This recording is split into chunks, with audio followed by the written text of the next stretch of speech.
On est avec Gabriel Tétrault, Tamara Roistang et Éric Morneau et on explore la méditation.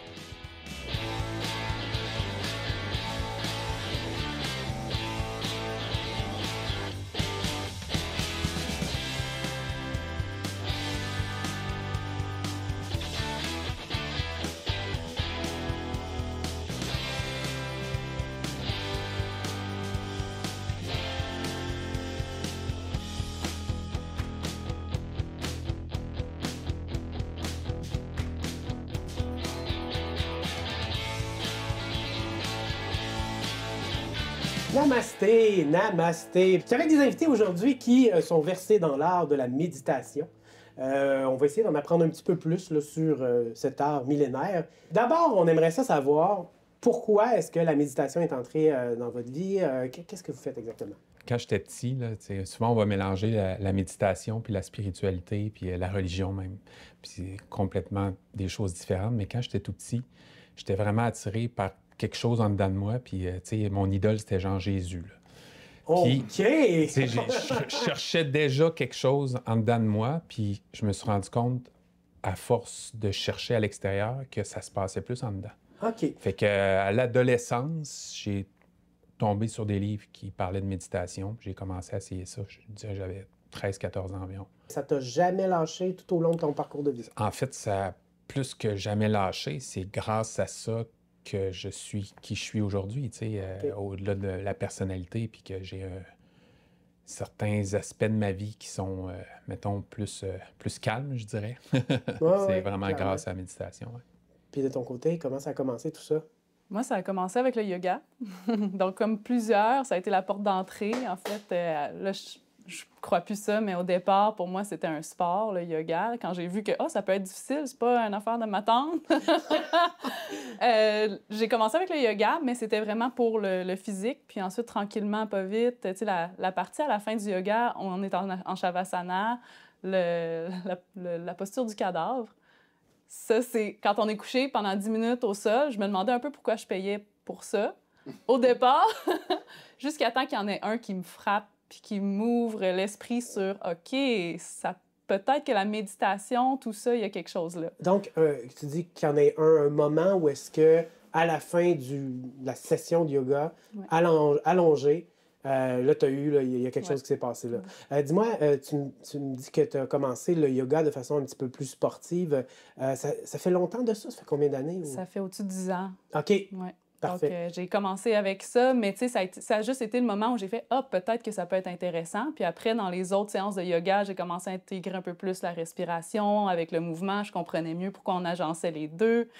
Je méditais au début, souvent à la fin aussi, mais j'ajoutais pas ça dans ma vie. Je n'étais pas outillée pour la méditation. Fait que c'est vraiment en faisant le chemin de Compostelle en 2018 que là, j'ai fait... Vu que j'étais intéressée par la méditation, je l'avais jamais essayé, comme bien des gens. Là, on était intrigués, mais... On ne sait pas trop comment l'intégrer. Fait que sur le chemin de Compostelle, je me suis dit, je vais essayer 5 minutes par jour. Ça va faire partie de ma routine. Pendant les 10 jours, 300 km. Quand même, hein? Ça a resté dans ma vie après, là. Oui, c'est ça. Ça fait partie de ta vie aujourd'hui. Oui, absolument. OK. Et de votre côté? Moi aussi, ça fait à peu près une dizaine d'années. Je ne sais pas trop comment raconter le début, parce qu'en effet, on dirait que des fois, il y a comme une quête en nous qui est là depuis le tout début. Mais je dirais que, voilà une dizaine d'années, j'ai fréquenté un centre zen de Montréal, en fait. Puis c'était à la suite de deuil, entre autres de mon père qui est décédé, mais comme la méditation est aussi liée comme à... On dit, tu sais, se poser des questions sur le sens de la vie, mais aussi pourquoi on souffre autant. Tu sais, je pense que c'est en lien. Puis c'est un petit peu venu répondre à ça. Puis là, j'ai continué depuis ce temps-là. J'ai continué à méditer, mais c'est beaucoup à travers le zen, pour ma part, que ça... C'est comme une branche du bouddhisme qui m'a beaucoup interpellé. Je vais saisir la balle au bon et te demander, au-delà des blagues qu'on fait constamment, en disant « Wow, c'est zen! » Qu'est-ce que c'est exactement? C'est vraiment une tradition. Donc, quand on dit c'est zen, c'est que le zen est en fait devenu quelque chose de plus populaire. Donc, quand on dit zen, on associe ça à quelque chose de calme. Mais c'est une très longue tradition, ça vient depuis Bouddha, depuis l'Inde. Mais tu sais, le bouddhisme est ensuite allé en Chine, puis ensuite allé au Japon. Puis c'est un petit peu à partir de là que ça s'est appelé le zen. Avant, ça s'appelait le chan, en chinois.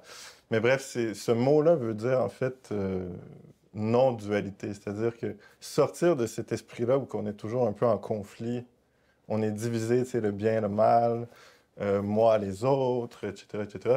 Donc, c'est un petit peu le but de ça, du zen, c'est un petit peu de sortir de ça. Donc, oui, ça mène à un calme et à une détente, mais en fait, c'est de sortir de cette vision-là du monde très dualiste, une chose et son contraire, moi et les autres. Donc, éliminer la frontière entre le soi et ce qui nous entoure. Ouais, on pourrait dire ça comme ça. OK, intéressant.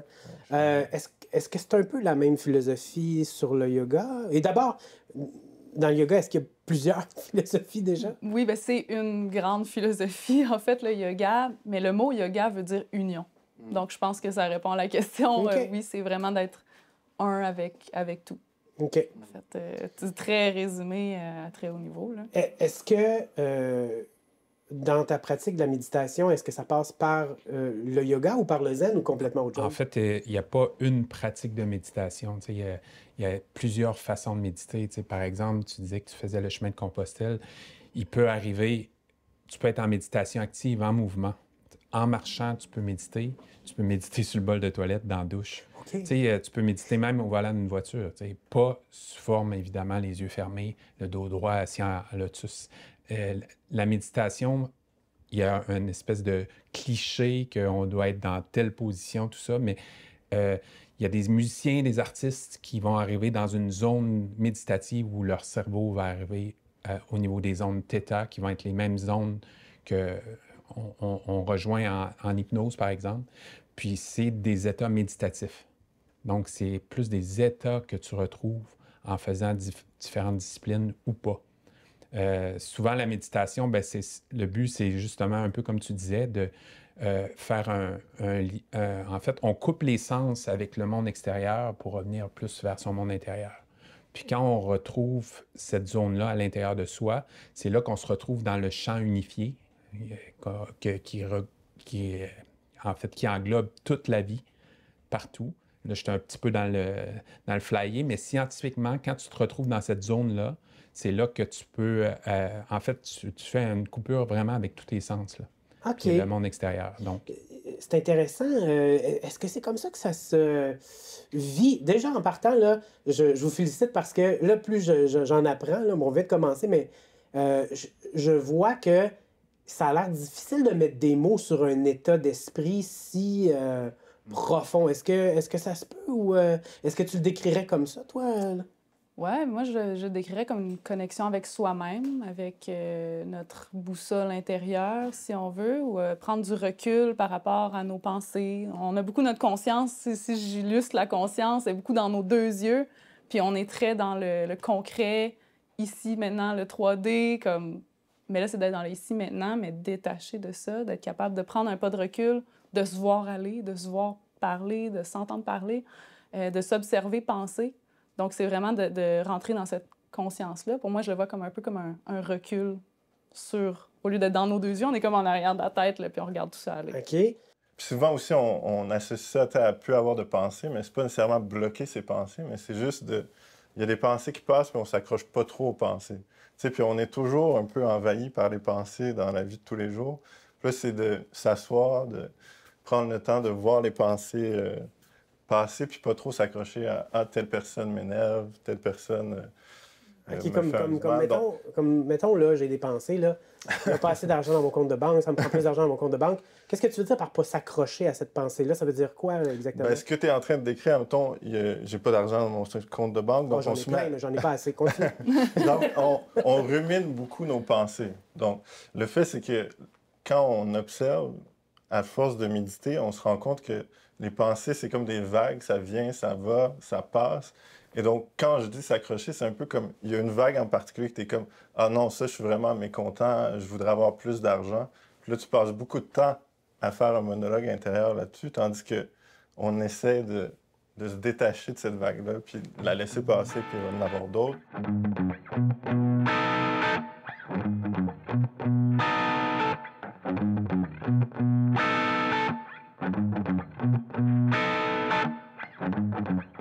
Moi, j'ai médité un peu dans ma vie, puis la meilleure leçon que j'ai appris de la méditation, c'est on n'est pas nos pensées. Tu sais, mettons, quand tu médites, c'est comme si tu étais sur le bord de l'autoroute, tu sais, puis les chars, mettons, c'est comme tes pensées, puis ils font juste passer, t'es observes en retrait, t'es comme un observateur de tes pensées, puis tu réalises que, la mère de Caillou est pas mal cute, là, tu sais, puis t'es comme, OK, c'est ton cerveau qui travaille, fait du ménage, fait des liens. C'est pas nécessairement ce que tu penses, tu sais. Là, tu t'en vas sur Google, tu tapes Caillou, maman, dessin animé, puis t'es comme, ouais, j'avoue qu'elle a comme un genre de charme. Elle est comme attachante. Elle est attirante, là.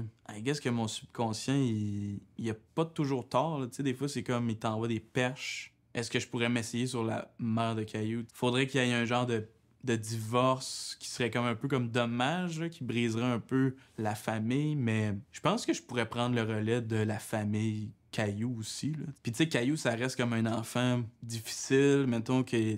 C'est sûr que moi, je serais plus... je serais pas dans la violence physique ni verbale, mais je le brasserais juste assez pour qu'il arrête là, de chialer, parce qu'à un moment donné, des fois, le Caillou, c'est comme « Hey, OK, là, t'as pas le même jouet que Clémentine, mais reviens-en, là, tu sais. Puis, à un moment donné, il y a une limite à être chiant, là, tu sais. Fait que, je veux dire, moi, j'ai dans ta chambre, là, puis pendant genre une semaine, les fenêtres fermées, un peu comme en prison, confinement solitaire, là. Ben, moi, c'est ça que je ferais avec Caillou, puis après ça, moi, j'irais comme en date avec sa mère, tu sais, au resto, on est au cinéma, puis, tu sais, s'il arrive de quoi, il arrive de quoi. Mais, fait que, tu sais, ça, c'est un exemple de pensée qui passe, puis là, t'attrapes. Puis t'es comme, oui. Ça a l'air fou. Mais finalement, c'est peut-être quelque chose qui est important, tu sais. Mais d'autres fois, c'est genre, il faut que tu fasses la vaisselle. T'es comme, ça, c'est des pensées que t'es comme, ça n'a pas rapport. Comment est-ce que vous réussissez, si vous le faites, à transmettre l'importance de cet état d'esprit, de cette façon d'être? Ben, pour moi, la méditation en tant que telle, c'est une pratique. On pratique la présence pour l'amener sur le terrain de jeu de notre vie. Dans notre vie, là, on va pouvoir se voir penser, se voir rentrer dans notre spirale, puis choisir de lâcher prise. Parce que c'est une chose, tu sais. Moi, j'ai un mental qui est très anxieux, un mental qui pense beaucoup. Là, je m'associe plus à... Je sais pas, je suis anxieux, j'ai beaucoup de pensées, le overthinking classique, tu sais, c'est difficile de lâcher prise sur un train de pensée. Donc, on se pratique à faire ça, que ce soit 5 minutes par jour, que ce soit 1 heure par jour. Il n'y a pas de valeur morale à méditer plus ou moins, mais ça nous permet ensuite, à tous les jours, d'apprendre à être de plus en plus présent, d'être de plus en plus moins en réaction, plus en observation et donc en réponse à notre environnement puis à ce qui se passe. Donc, ça a un effet incroyable sur nos relations, sur notre concentration, sur le travail, les décisions qu'on prend. C'est une pratique pour venir l'apporter dans nos vies, parce qu'on n'est pas... En tout cas, moi, je suis pas un moine, mais je veux quand même avoir une vie où j'ai une certaine intention, où je suis intentionnelle dans mes actions.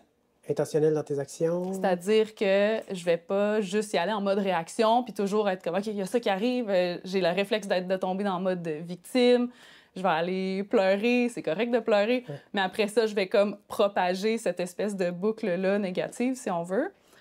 Plutôt, je vais voir ça à la source. Le plus on est présent, le plus on voit, oups, je vais avoir cette tendance-là. Puis on connaît nos tendances aussi. À force de s'observer penser, on commence à... Il y a devenir... des patterns qu'on voit réapparaître. On dit, j'ai déjà réagi comme ça, puis... On peut choisir de continuer comme ça, ou on peut choisir un autre chemin, essayer autre chose. Mais n'empêche, tu dis ça, puis ça a l'air bien cool. Là. Évidemment, tu pratiques la méditation, mais... Je me demande, dans des situations très, très dures à vivre, là. Tu sais, toi, ton exemple est quand même dur à battre. Tu as parlé au début de l'émission de la perte de ton père. Vraiment, comme laisser aller mon train de pensée, tu sais, je veux dire, waouh! Ben là, je voulais dire par là que c'était comme le déclencheur, mais je n'étais pas là en train de méditer pendant cette épreuve-là, mais juste que ça a comme un peu éveillé quelque chose. Okay. Au sens où moi, je trouve... Si tu prends l'exemple d'un deuil, ça nous dit quelque chose. Pourquoi on réagit autant? C'est qu'il y a quelque chose en nous qui est attaché à cette personne-là. Tu sais, ça nous dit quelque chose sur nous-mêmes. C'est un peu ça, moi, qu'on dirait qui est arrivé, c'est que ça m'a mis dans des états justement anxieux, dépressifs, etc. Mais ça m'a amené tranquillement à pratiquer la méditation. On a tendance justement à beaucoup séparer les choses. Donc, tu sais, tu dis, ah ben on pourrait pas méditer en même temps qu'on vit quelque chose de très grave, mais à force de le pratiquer, il y a des gens qui sont capables, tu sais. Mais c'est pas comme un exploit, c'est juste, ça fait partie de nous, tu sais, c'est comme... ça fait partie de notre nature, tu sais, puis on l'oublie à force d'être pris dans la façon qu'on vit au quotidien, puis qu'on nous dit que la vie devrait être comme ça, puis qu'il y a nous, il y a les autres, il y a le bien et le mal. On finit un petit peu, à force de méditer, je crois, par se détacher un peu de cette façon de voir les choses-là, puis de voir un portrait un peu plus large. OK. Mais après ça peut paraître, je comprends que pour certaines personnes, ça peut paraître ésotérique, mais il y a plein de façons de le présenter. Il y a des traditions, là, il y en a plein de traditions de méditation, puis même dans le catholicisme, je veux dire, sans qu'on parle exactement de méditation, je veux dire, prier, tout ça, tu sais, ça fait partie de tout cet éventail de choses-là. La méditation est comme au cœur de ça. Puis on peut la séparer de la religion, bien sûr, mais je pense que ça fait partie d'une quête de sens, puis d'essayer de comprendre pourquoi on souffre, etc., puis qui est un peu manquante aujourd'hui, je trouve. Est-ce qu'on arrive au bout de la méditation? Est-ce qu'on devient meilleur? Est-ce que ça va plus vite des fois? Puis là, ça a l'air con, je m'entends, je me dis, c'est pas très méditatif, là. Je suis comme dans la performance, mais je veux dire... Non, parce que en fait, c'est l'effet inverse, la méditation. C'est justement pas chercher. Oh, wow, OK. C'est juste être. Tu sais, quand tu cherches vers l'extérieur, tu n'es pas en état de méditation. C'est pour ça que quand on disait qu'un artiste arrive en peignant ou arriver dans la zone en jouant un solo de guitare, il arrive dans un état où tu n'es pas en recherche, il est juste là, simplement. Vous êtes tous les deux enseignants, entre autres, de yoga. Pour des gens comme moi là, qui sont turbo-caféinés avec 2 anxiétés sur le side, là, est-ce que vous avez des trucs? Comment on commence ça? Tu sais, quand on a le shake, en fait, là, parce qu'il faudrait bien que je commence ça, la méditation. Par où on commence? Douceur. Non, mais dans le sens que on est tellement, comme tu disais, là, on est tellement exigeant avec soi-même, la société, tout ça. Là. Première des choses, là, on peut-tu être doux avec nous-mêmes? Puis, la méditation, là, c'est la constance. C'est en faire un petit peu avec chaque jour, puis pas se juger, dire « Ah, je serai jamais capable de me penser. » Déjà, en partant, c'est sûr, au début, c'est comme un moteur, c'est comme n'importe quoi, c'est comme un instrument de musique. Tu ne prendras pas un violon, la première fois que tu vas le prendre, ça va faire « quick ». Puis à un moment donné, tu vas réussir à jouer une note. Ouais. Puis à un moment donné, 2 notes. Puis à un moment donné, tu vas finir par jouer une pièce. Mais la première journée, c'est sûr que ça va sonner faux. Mais il faut que tu sois persévérant, tu sois constant. À chaque jour, tu pratiques un petit peu, puis tu vas avec douceur. Ça peut être 1 minute. C'est mieux 1 minute que rien. Puis tu sais, à un moment donné, tu finis par jouer une bonne toune au complet. Puis si tous les êtres humains jouent une toune, on finirait par créer une belle harmonie. Tu sais. Tu sais, c'est... Comment tu passes ça au début à des gens qui sont intéressés puis qui viennent te voir pour... Bien, souvent, moi, quand ils viennent pour le yoga, actuellement, dans la société, le yoga, c'est encore un sport comme moi, je pensais que c'était. OK. Mais ce n'est pas que ça, là. C'est sûr que c'est du mouvement, c'est sûr. Puis ça va aider beaucoup, pour les gens comme moi qui ont un mental très actif, de bouger pour ensuite atteindre un état un peu plus calme. Moi, quand je vais faire du ski, je reviens, endorphine, ça va bien. Donc, ça m'aide à comme m'ouvrir un peu à ça, à m'ouvrir à un état mental différent. C'est ça qu'on disait tantôt, que c'est un état mental. Donc, de voir que c'est possible. Puis, OK, est-ce que je suis vraiment plus lucide quand je suis en train de penser à tout ce qui pourrait mal aller ou quand maintenant je suis calme puis je vois ma vie telle qu'elle est? C'est sûr, j'ai des endorphines. Quel qui est vrai? Fait qu'on commence à se poser la question. C'est intéressant, ton lien avec le sport. C'est vrai que quand on pratique n'importe quel sport, une fois qu'on le fait, on se rend compte qu'on a tout oublié puis on se sent super bien.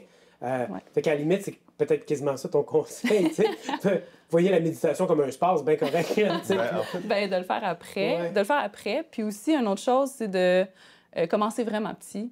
Commencer bien simple, assis sur une chaise. Okay. Oui, le dos droit, mais de ne pas commencer à essayer d'être assis au sol. Là, c'est pas Nous, on n'a pas des hanches comme dans d'autres pays qui ont la culture de cuisiner au sol. Puis, les personnes de 90 ans qui ont les genoux d'acier puis les hanches de feu. Nous, on n'a pas nécessairement cette culture-là.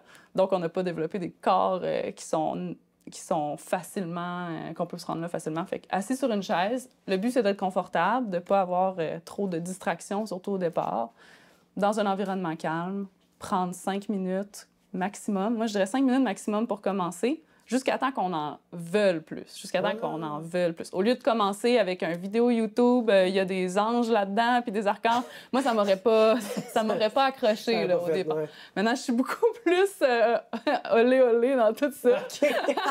Les anges, ça te fait plus peur? Ça me fait plus peur, non. Okay. J'ai vu pire. OK. Mais en fait, c'est juste une question, ça l'a ouvert que, bon, pour moi, tout est possible. Là, donc, je suis ouverte d'esprit à ça.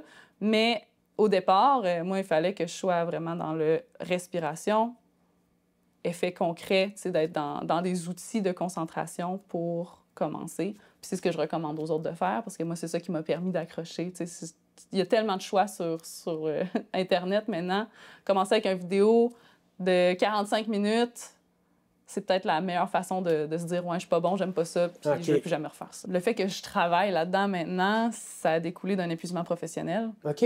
Donc, c'est un changement de carrière. Moi, j'étais jeune chargée de projet, j'ai fait de ma maîtrise, j'ai travaillé en conseil en management, j'ai voyagé pour le travail en anglais à Londres, à Tampa. J'ai vécu ce mode de vie-là, qui était tout ce que je voulais sur papier.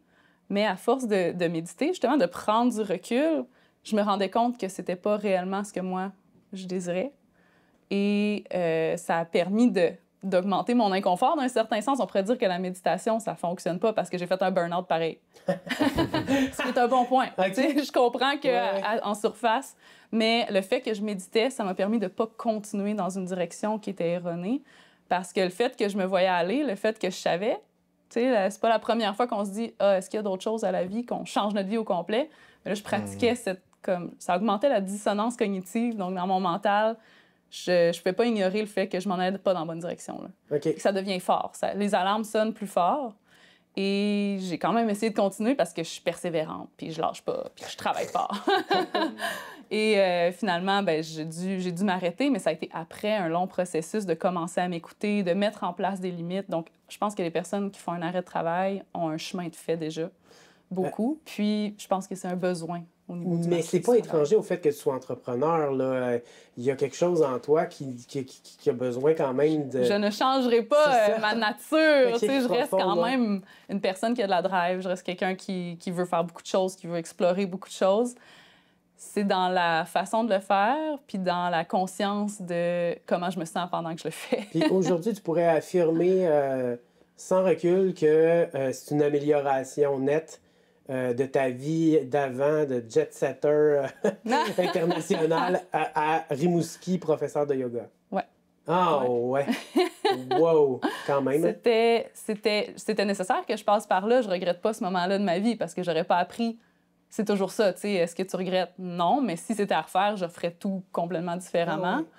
Ah ouais. Mais ça faisait partie de mon chemin. Je voulais le vivre, puis si je l'avais pas vécu, je me demanderais encore c'est quoi de voyager pour travailler, tout ça, d'être dans des grosses firmes multinationales. Donc, je suis contente de l'avoir faite, mais pour moi, aujourd'hui, qu'est-ce qui me convient le mieux, c'est d'être sur le chemin sur lequel je suis en ce moment. Donc, je dirais que c'est pas nécessairement dans l'accomplissement concret, mais c'est vraiment dans est-ce que je suis capable de pas aller plus vite que ma capacité à rester alignée. Ne pas aller plus vite que notre capacité à rester alignée. Ça, pour moi, c'est important. Bien, je suis hyper content d'apprendre qu'on peut avoir 3 jobs, une famille, des problèmes de santé et rester aligné. J'aurais appris ça aujourd'hui. Merci beaucoup d'avoir participé à l'émission. C'était absolument intéressant.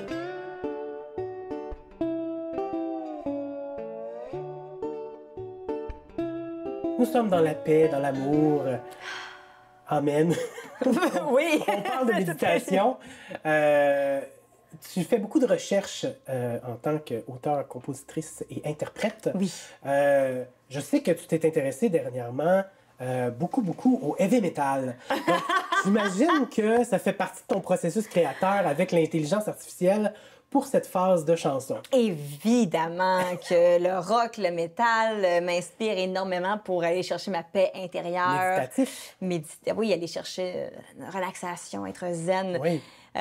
Puis, en fait, la méditation, moi, me fait penser, je suis sur une plateforme qui, sur les internets, il y a une nouvelle sorte de méditation qui sert pour les gens, qui s'appelle du ASMR. Oui. Je ne sais pas si tu es familier avec le phénomène. Exactement. Le ASMR, que je ne sais pas s'il y a vraiment une traduction en français pour ça, mais en gros, c'est d'avoir des sons, d'avoir quelque chose qui va aider à relaxer les gens avec, mettons, un son de pluie peut servir de ASMR pour s'aider à vraiment partir dans un état second. Et ça m'a fait penser, il existe des chansons de ce style-là en ASMR. C'est très conflictuel pour moi parce que j'haïs ce genre de chansons-là. c'est très chuchoté, c'est très... c'est d'être reposant. Puis moi, il n'y a rien de moins reposant que quelqu'un qui me chuchote des paroles dans une oreille. Des ongles sur un tableau. Alors, je suis allée à fond là-dedans pour cette chanson-là. J'ai demandé à l'intelligence artificielle de me fournir des paroles. Je lui ai dit de m'écrire une chanson pour aider quelqu'un à méditer. C'est ce que j'ai donné à l'intelligence. Et elle m'a donné des mots. Et moi, j'ai pris ces mots-là et je suis allée nouvel âge avec. Et là, j'ai pas écrit rien parce que je me suis dit que dans l'esprit de la méditation, je vais me laisser porter par les mots et voir où ce que ça mène. Alors, pour les avides de ASMR, ça va être votre relaxation. C'est le temps de vous recentrer, de fermer les yeux et d'apprécier ces mots qui vont être très zen. Alors, avec un... Il faut commencer. Comment est ton degré de relaxation? Je suis encore un peu stressée. OK, c'est bon, attends, je vais commencer à chanter, tu vas voir. OK. Respire. Laisse aller. Dans le moment. Sois présent. Là, on est au refrain. Calme l'esprit. Écoute le cœur. Lumière douce. Paix en l'honneur. Couplet 2. Sérénité. Souffle léger. Unité. Éveil secret. Refrain. Calme l'esprit. Écoute le cœur. Relax, Joe. Relax. Je vais vomir. Joe. C'est moi. La terreur. C'est moi. C'est relax. Paix en ton honneur. Là, il y a un pont. Flot de pensées. Laisse-les passer.